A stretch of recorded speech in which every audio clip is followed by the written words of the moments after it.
It's called Carabram. It takes place July 8th, 9th, and 10th, and it is the yearly extravaganza of culture, food, fun, and dancing in the city of Brampton. My name is Michael A. Charbon. Next, we meet the pavilion for Portugal, and we talk about Carabram on Brampton Focus.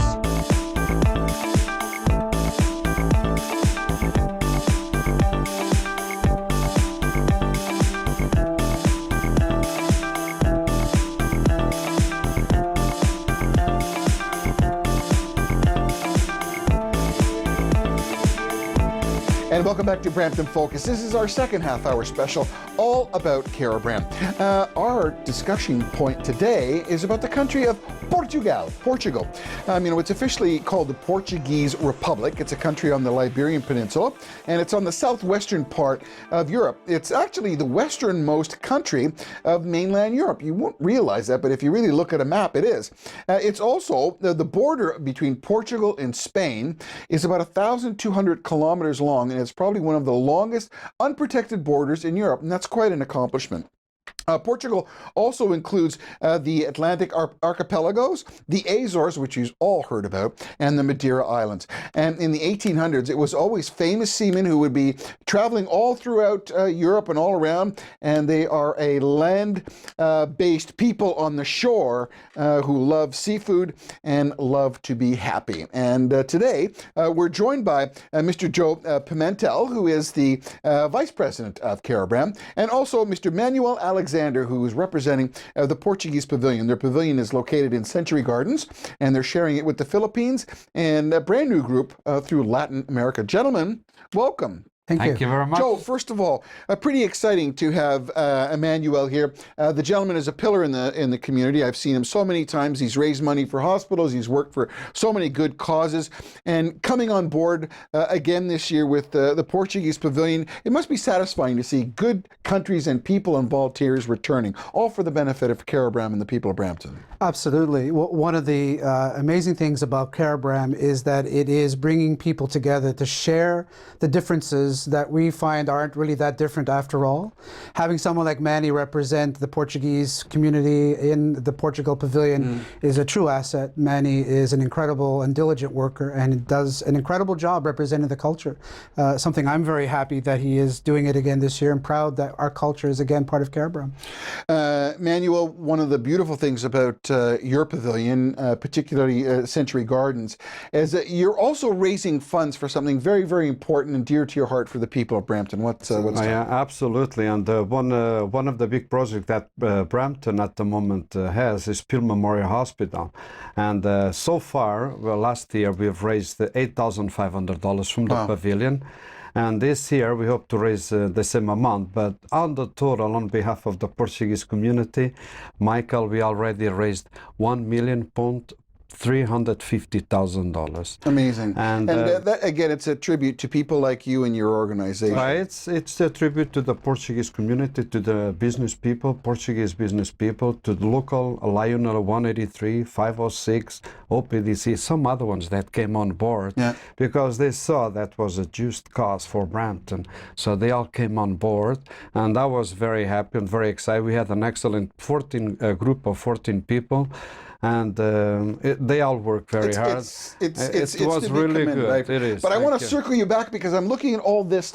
Look at your beautiful country. Look at these beautiful shots of Portugal. Beautiful pictures. Now, when people come to your pavilion, they get a sense of what Portugal is all about. What are some of the things that people are going to see that they can appreciate about this beautiful, beautiful city? Well, one of the things that we are encouraging people to come and eat and try our food. The fish, the shrimps, whatever we have in there, please come and try it. And also the pastry, Michael, is just an awesome pastry. How do you say that with a thin man like you are? Because I know anytime I've been involved in anything to do, the Portuguese, the wine, women, and song, and there's lots of all three of them anytime that you go to a Portuguese celebration. Beautiful. So when you talk about seafood, I mean, you're right there. at the ocean.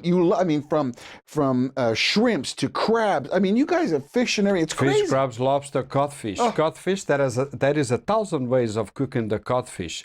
And it's one of the most delicious dishes of Portugal, the codfish, and the very basic fish as well. And they used to salt the fish. That's in the olden days, right? They still do it. Yep. They still salt it and let it dry totally. And then before you cook it again, you have to put it in water and soak it in water or milk. But the Portuguese way, milk is too expensive. It will be water. It's cheaper. The white guys use the milk. That's what No, but it is one of the most ways of cooking. And then, of course, you have one of the main dishes that we had. We won a few awards during the Carabram in 2003. Was the dish Discover Portugal, was composed of a small steak, a very small steak, and they had big shrimps, lobster, crab, fish, also other types of fish on the same dish, accompanied with rice and a little bit of fries, and that would be enough for two people. And where is that today? Hopefully, you brought something other than So you brought Don Antonio here. Yeah. This is Don Antonio Port, which was established in 1751. You talk about a history, and you talk Portugal Port. I mean, they go hand in hand, don't they? Yeah, exactly. And the port is the name is designed from the city where the wine is made, which is the second largest city of Portugal, which is Porto. And the first largest city would be Lisbon, I would think. Lisbon, yes. City, Lisbon would be the capital, and it's still the biggest one. Yeah. But Porto has also his long history. It's and especially with the Porto wine, it goes from the year 1700 when the King Don John VI he started to plant all around those big, huge mountains, where at the bottom of the mountains it makes these valleys, big valleys, and then at the bottom has the river. It's called the Douro River, and it's just an amazing scenery. You might see some in there that on the pictures they might show some of the wine. I'll call you to the right there, Porto. And that's the big river in there. Joe, it's just an amazing. Joe, when you listen to Manuel here talk about like the spirit and the enthusiasm, there's so much learning. There's so many things in Carabram that you can learn. This really is the essence of what it's all about. It is, and it's amazing because there's so much connectivity with other cultures. So when Manny's talking about cod, for example, Portuguese fishermen were fishing off the coast of Newfoundland for hundreds of years. Yeah. And there was a cross-pollination of cultures. There's Portugal Bay in Newfoundland still today. The cod fisheries in North America were sustaining the cod industry back in Portugal and Europe. When you hear about the port wine, the British love port. Oh, yes. So when is Carabram this year? When can people come and share, first of all, the Portuguese pavilion? The Carabram is July 8th, 9th, and 10th of this year. Portugal Pavilion is going to be at Century Gardens with the Philippine Pavilion in Latin America, as you mentioned earlier. And the Latin American Pavilion is a new group. A new group with us. So you get to experience something new. There's always something. You got really the Latinos, you get Filipinos and Latinos and Portuguese. We are also Latino language. The cops are going to have to close. We'll have a great time in there, Michael. Holy Christmas. It's going to be a great time. So I'm going to go back to you, Manuel. What's one dish that someone can look for in the Portuguese Pavilion that they just got to try? I would say, first of all, the Discover Portugal. Okay, the dish. You can order a big portion or a small one, but the shrimps and the pastries, the sweet pastries or the codfish pastries, that with a little bit of Porto wine or with the beer or with a glass of wine, a cool fresh wine, it just goes unbelievable. And it's not very expensive. So you have a glass of wine, you have a codfish pastry. Appetizer. Is just unbelievable. People, they say, this is just so good. And what about entertainment? If there's one thing I've always said. Oh, I also wanted to make, what was the Casco d'Agma that you wanted to talk about? Vasco da Gama. Yeah, I would like to say. We're only about a minute left. I don't want to miss this. I would also like to say that the group Amigos Portugueses do Pil Memorial, we are organizing the event, and the funds will go to Pil Memorial Hospital. Right. Under the umbrella of Vasco da Gama Cultural Center, to which we are very thankful for them to put us under that umbrella to do the Portuguese Pavilion during Carabram. So I wanted to say thank you, Manuel Alexander, so much for, oh, you can pour that, that's fine. We'll definitely have a sip when our folks at home. We want to encourage you to visit the Portuguese Pavilion. Century Gardens also partnering with the Philippines and the Latin America. Again, July 8th, 9th, and 10th. I'd like to thank Emmanuel Alexander. We will continue our discussion on Carabram with our second and third segments. My name is Michael A. Charbon. You're watching Brampton Focus. Salute. Salute.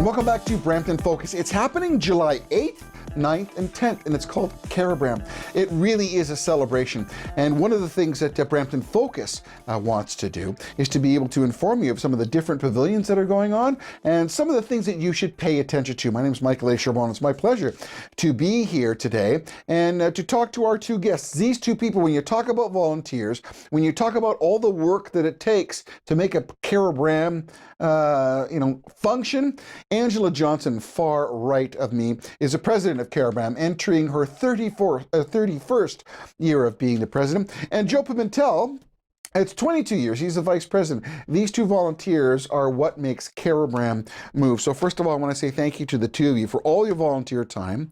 I know it's not something that just happens in July and like the magic dust and then it's all wonderful. It's basically a year-long effort. And I know, Angela, you wear it on your heart every year.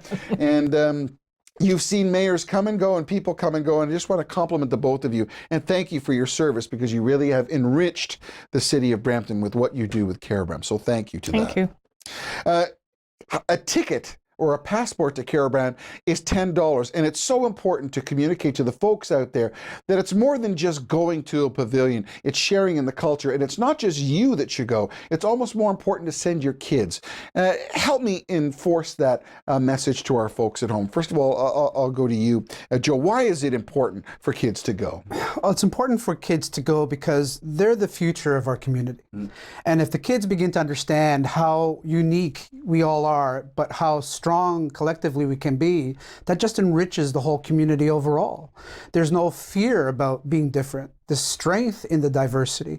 And if you start at a young age, where they don't have these biases, to filter, we just see each other as people. And when you see each other as people, then the community can only become stronger. A stronger community means so much opportunity for everyone in it. Well, when you know your neighbor and when you know your different culture, it's much harder to fight with them, is it not? Absolutely. I mean, Angela, I want to, unfortunately, we lost Macedonia as one of our pavilions who are not returning this year. I wanted to ask you, with one of the strongest South Asian communities in all of Ontario, over 250,000 South Asians as a whole. I mean, we have India, we have Elan, we have many other pavilions, but we don't have a Punjabi pavilion. I want to know why. I don't get this. How does that occur in a multicultural salad that we have? How come we don't have a Punjabi taste? So one of the reasons we didn't originally was by the structure of our bylaws. So our bylaws said we featured countries. We changed our bylaws because really we don't feature countries, we feature cultures. Right. And so that allowed us to invite the Punjabi because we already had an Indian pavilion. Right. So now we want to spread it because really we have a Caribbean pavilion, which is not a country. So it's the culture that we're celebrating. And there's a Pakistani pavilion, there's an Indian pavilion. Right. So we're reaching out to the Punjabi community, and we've tried for about 4 years now, but we have not yet been successful. So if there's anyone out there who's willing to... So this is the president of Carabram appealing to our community out there, our viewers of Brampton Focus. If you know a group or if you have a community group, it would be wonderful to have the Punjabi represented in our Carabram this year. I think that's a really important. And sponsors, I mean, Unifor is one of your sponsors. How important is a sponsor to make the wheels work for such a big organization like this? Oh, it's a big help. Any help that we can get from any sponsor helps us tremendously. We're all volunteers, and it's not-for-profit groups that run each pavilion. So they're small not-for-profit groups. They don't have deep pockets. Some groups have their own entertainment in-house, so it's affordable. But for those groups that have to pay for entertainment, it comes at a high price. Also, we rent facilities within the city to host the pavilion, so that also comes at a very high price. Doesn't the city extend certain locations for you to hold Carabram? We pay for them. You pay for them? Yes, we do. I didn't know that. Yes. So, Joe, I mean, with just about a minute and a half, another group of sponsors of Peel Regional Police, where they donate money to Carabram to assist to defer the costs. I mean, when you're talking about renting city facilities to put on an event for the cultural benefit of the city of Brampton, it's kind of a disconnect, isn't it? It's a bit of a challenge for Carabram as an organization. There are lots of unseen costs when we put the festival together. We've had in the past a fairly successful and strong relationship with the city of Brampton. There are different rules that apply now. The council is trying to bring about different processes to engage the community as they see as appropriate. Carabram is trying to find its place within all of that change, and we want to seriously move to a model where we're sustainable, on our own, sponsorship driven, but we still need that partnership with the city. It's an important partnership. We are Brampton's multicultural festival. 33 years ago, we were the festival of choice. We broke down barriers. I believe that Carabram was part of that dialogue that helped build such a diverse and colorful community. It is something that has been in the community for 33 years. It's proven its value, and I think it will continue to do so into the future. You know, Joe, I couldn't have said that better. It's all about the future, and the youth is what's about our future. Don't forget that Carabram is July 8th, 9th, and 10th. When we come back for our final segment, we're going to kind of put a bow on this story and get you involved, because we want you to participate. We want you to go to Carabram this year. $10 is your pavilion ticket. Not very much if you consider what you can get. My name is Michael Lakeshire-Ball. You're watching Brampton Focus. When we return, our final segment with the organizers of Carabram. Back right after this.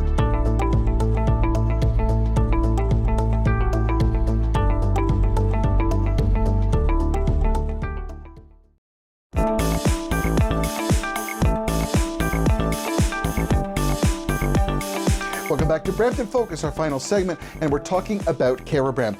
It's July 8th, 9th, and 10th, and we encourage you to go to some of these pavilions. It's $10, and you can go to any pavilion that you wish over the 3 days. These passports are available all over the place in Brampton, and really, as we've been talking before, it's something that you have to take your family to, and particularly your kids. And interestingly enough, kids under 12 are admitted free, so it's very, very important that they do this and experience this. I'm joined today by, on my far right, Miss Angela Johnson, who is currently the president of Carabram, been involved for over 30 years. She said to me in the commercial break, I haven't been the president for 30 years.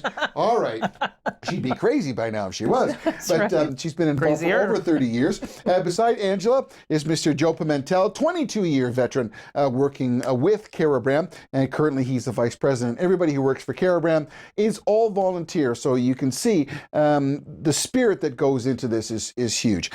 When we were talking, I just want to get a lay of the land very quickly, although this is our last segment. Joe, what kind of a financial implication, positive uptick, would the people and the businesses of Brampton see by Carabram existing?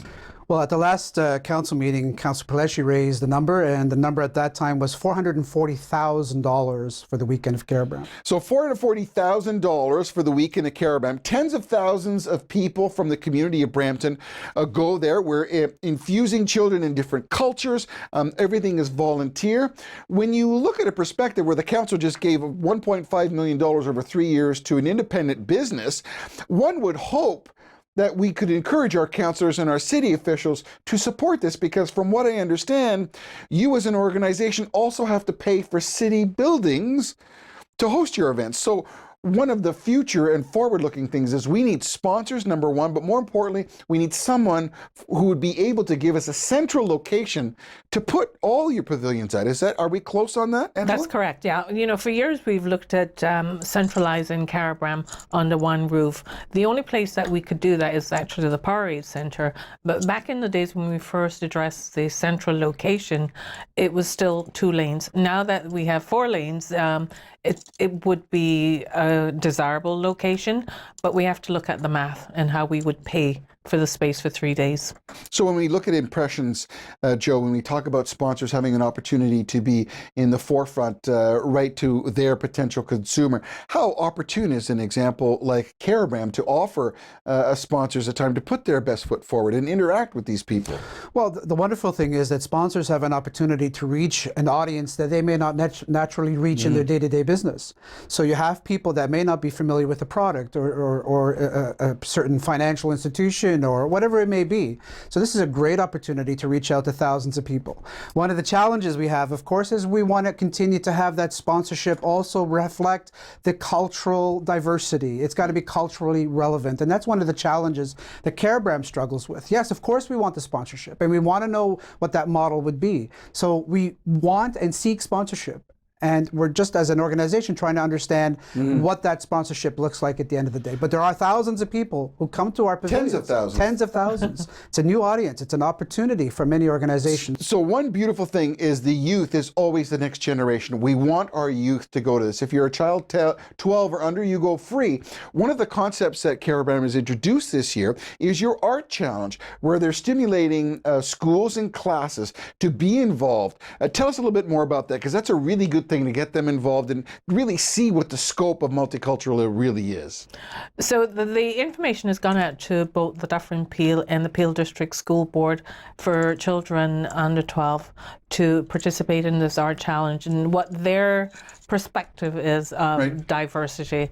So we'll be judging the entrance to that competition, and we'll be giving the winners, the class of the winner will get free passport for all their classmates. Now, the Brampton Multicultural Youth Council is also involved in it. What kind of a play do they have in this? So the Brampton Multicultural Youth Council, they're high school students, and they've come up with the idea of doing a scavenger hunt at all the pavilions. Again, it's to engage the younger generation and youth, and so they're going to be stationed at all the pavilions, and they're going to have questions relevant to the culture where they are at. Wow. So, you know, people can come up and it'll be very interactive. So this is still the scenario. It's July 8th, 9th, and 10th. You purchase a passport and you go to each one of the pavilions and you have it stamped. Where can people buy their tickets? How can they get their passports? So passports will be out in June, early June, and they can be bought at any rec centre in Brampton, the Brampton Transit Terminal, and a lot of stores within Brampton. So, you know, some pavilions go to their hairdresser, their barber. Shoppers Drug Mart is a very good location. Many of the Shoppers Drug Mart location will be selling passports for the pavilion. Joe, if you were going to give a final shameless plug, what would you say to our folks at home, the importance to having their kids visit this very important culture event in Brampton? My plug would be that if you want your children to be real community builders and leaders and understand the diversity that makes Brampton such a wonderful place to live, Carabram is a great place to start. Joe Pimentel, currently the Vice President of Carabram. Angela Johnson, any final thoughts with about 30 seconds left? You're not a woman of brief words. You're a very... No, she's a passionate lady. What can you say to us? Tell her, be there. 30 years, come on out. It's amazing how many people in Brampton say, what's Carabram and what's it all about? But you won't be disappointed. It's phenomenal entertainment by phenomenal group.